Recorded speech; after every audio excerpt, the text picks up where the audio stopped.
In this video, let us learn what is enhanced for loop, that is for each loop. For each loop is also called as enhanced for loop. It is a special loop for accessing arrays. Now generally if we want to iterate something, we have a for loop in which we declare counter variable and we iterate the loop incrementing or decrementing the counter variable. For each loop is same like normal for loop, we need to use for keyword.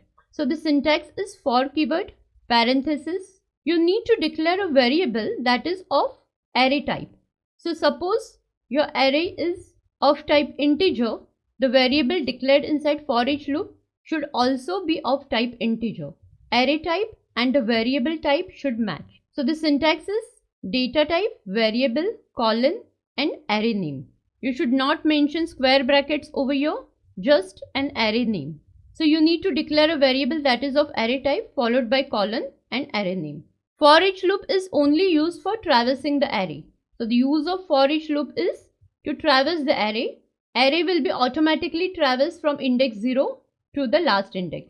You cannot modify the array using for each loop. You cannot obtain array index using for each loop. For each iterates forward over the array. So if you want to iterate array backwards, suppose your last index is 5 and you want to iterate the array backwards 5, 4, 3, 2, 1, 0.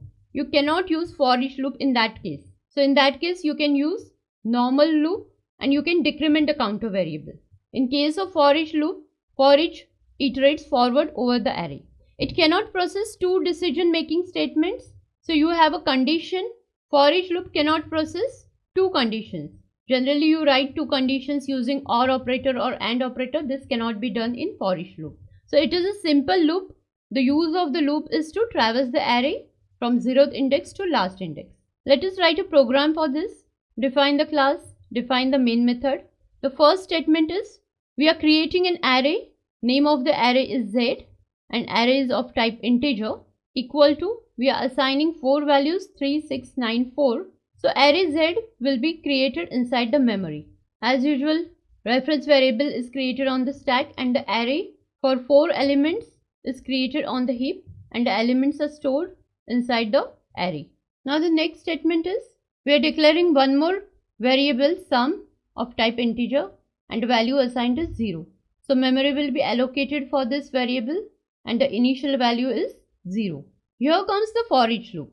For keyword and inside the parenthesis you are declaring a variable named I. So memory will be allocated for variable I colon Z.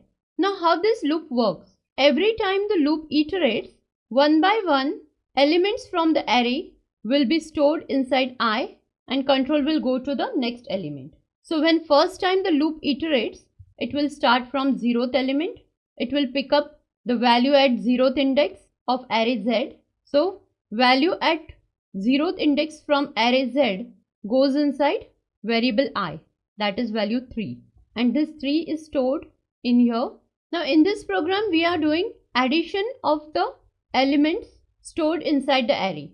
So my final output will be 3 plus 6 plus 9 plus 4. One by one we will access the array element and we will add it.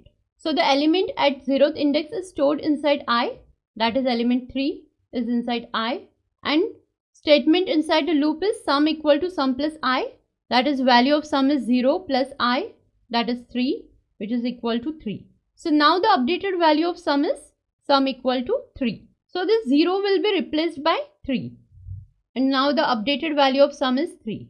Next statement is system.out.println. We are printing value of I. Value of I is 3. So 3 is printed to the console and we are mentioning backslash t. Backslash t denotes tab key. So tab space is added to the output so that the next output will be printed after this tab space. After this statement is executed, control goes to the beginning of the loop and the next value from array Z is stored inside I. So this is my array Z and the next value is 6. So now the value 6 is stored inside I. So inside the memory 3 is replaced with 6 and the updated value of I is 6. Sum equal to sum plus I is executed.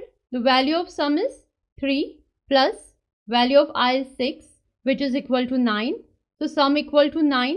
The value is updated with 9. So the previous value is updated with 9. Next statement is executed. System.out.println. I is printed.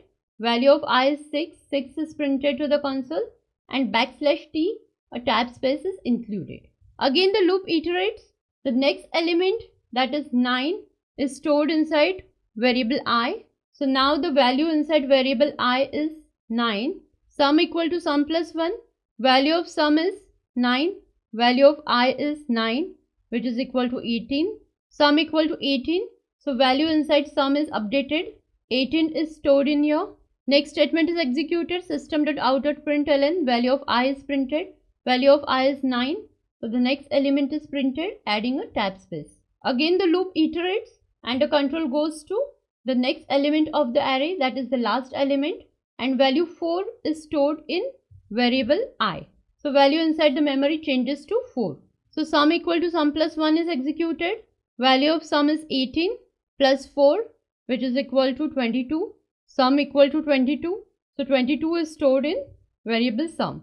Now the next statement is executed. System.out.println. Value of I is printed, that is value 4, including a tab space. Now after the last element is accessed, the loop automatically terminates and control of program comes outside the loop, comes to the next statement after the loop. So the next statement after the for each loop is system.out.println \n. This will add a new line to the output. Sum of array elements colon, this will be printed to the console, and the value inside variable sum will be printed, that is 22. So sum of array elements is 22. So we have done addition of array elements using for each loop.